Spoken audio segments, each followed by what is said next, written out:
Sí, sí, ahora sí, vamos a ser campeones. Lift you up.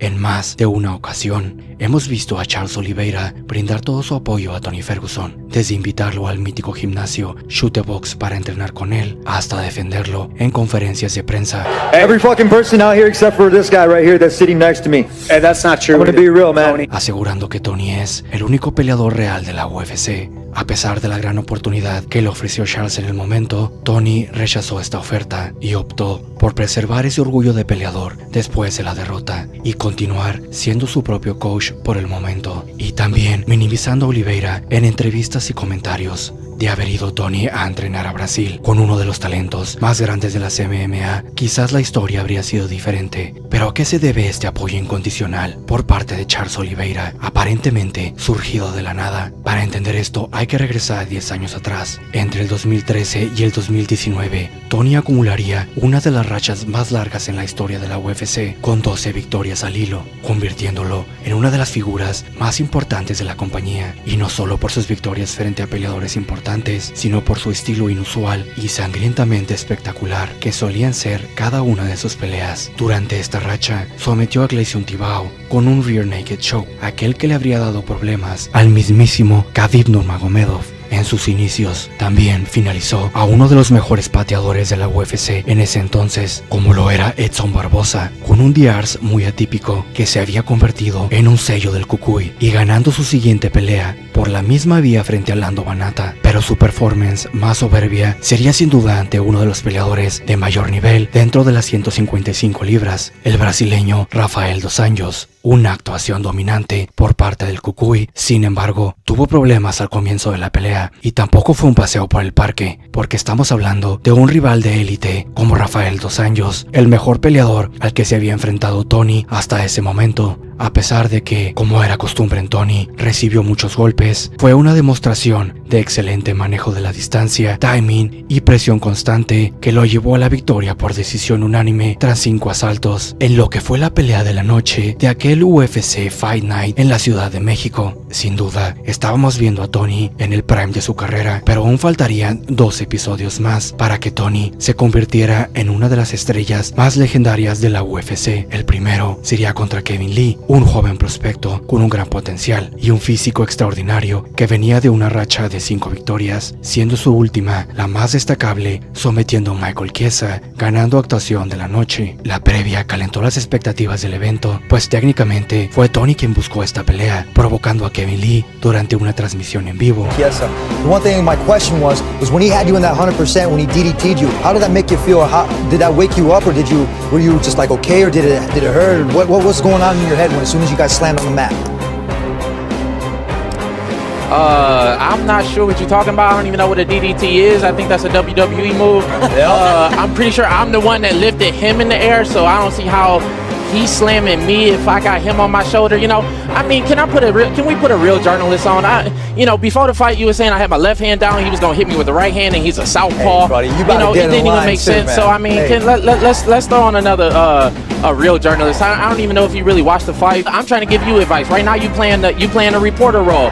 You're not doing it. They asked me to come here because they like my style. They like the way that I finish my fight. And again, you might want to do your job a little bit better. That's all I'm saying. You might want to do your job. You might want to. But you know what? Like I said, you have to earn. One thing is I will eat you up for lunch, but that's not the case because you don't meet my standards. I have to put in your time, kid. Gracias a este trash talk inesperado y elocuente, la pelea se convirtió en una de las peleas más esperadas en su momento. Esta pelea tuvo lugar gracias a Tony Ferguson, que fue tras un joven prospecto de 25 años, siendo él un peleador ya consolidado de 33 años, disputando el campeonato interino de las 155 libras. Aunque tuvo serias dificultades en los comienzos de la pelea, poco a poco, Tony fue envolviendo al impetuoso novato gracias a su fortaleza física. En el tercer asalto, con un triangle choke, Tony se haría con el título interino y se consolidaría como uno de los mejores luchadores del peso ligero. Aunque para ese entonces Tony ya era conocido y querido por muchos, nada se compararía a la exposición masiva que tendría en su pelea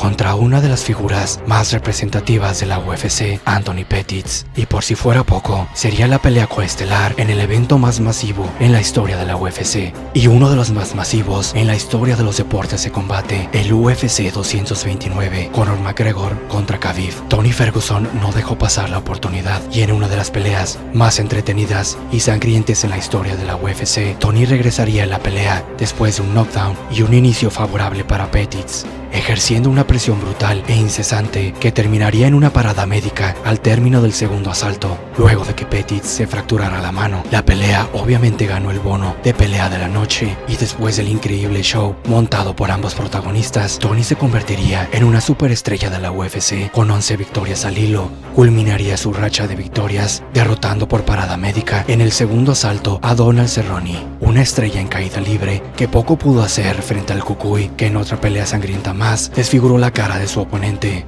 Esta racha se vería cortada por la impresionante actuación de Justin Gaethje, quien destrozó a Ferguson durante 5 asaltos con absoluta facilidad, aguantando una cantidad de castigo casi inhumano. Además de que definitivamente era el rival más peligroso que había enfrentado en su carrera. Cometió el error de hacer un doble corte de peso luego de que Khabib dejara vacante el título. Al mismo tiempo que todo esto transcurría, otro guerrero que estaba pasando desapercibido por el mundo estaba haciendo historia. Charles Oliveira acumuló una racha de 7 victorias del 2018 al 2020, además de haber extendido el récord de mayor número de sumisiones en la historia en ese mismo periodo. Mientras que hay peleadores e incluso campeones que pelean solo 2 veces por año, el brasileño había finalizado a 7 contrincantes, 5 de ellos por sumisión y 2 por nocaut en solo 2 años, mostrando su versatilidad, un peleador completo como pocos, y venciendo nombres como el antes mencionado Kevin Lee por medio de una guillotina, o al entonces desconocido Jared Gordon por nocaut, mismo que pondría a parir a Paddy Pimblett 3 años después en una polémica decisión. Aunque Charles había hecho suficientes méritos para tener peleas mucho más importantes, se encontraba completamente fuera del radar de las masas, pero no del radar de Tony Ferguson. Tal como lo había hecho con Kevin Lee, Ferguson pidió pelear contra Oliveira, pensando en ese entonces que sería buena oportunidad para demostrar su Brazilian Jiu-Jitsu. Además, Oliveira, con 31 años, seguramente pensó que lo llevaría a la escuela, justo como lo hizo con Kevin Lee, pero no se dejen engañar. Oliveira ya tenía 38 peleas en su récord para ese entonces, gracias a haber empezado muy joven en este deporte. Esta elección voluntaria de Ferguson le daría la oportunidad a Do Bronx de convertirse en un peleador conocido, mientras que cualquier otro peleador del top habría querido evitar esta pelea por el riesgo-beneficio. Ferguson le ofreció a Oliveira una visibilidad que no había tenido hasta el momento y que sin lugar a dudas la merecía. Se terminarían enfrentando en el UFC 256 el 12 de diciembre del 2020, pero los cálculos de Ferguson fueron incorrectos. Esta vez había elegido mal a su rival y fue dominado en el suelo durante los 5 asaltos, perdiendo por decisión unánime, algo que sin duda no estaba dentro de los planes del Cucuy,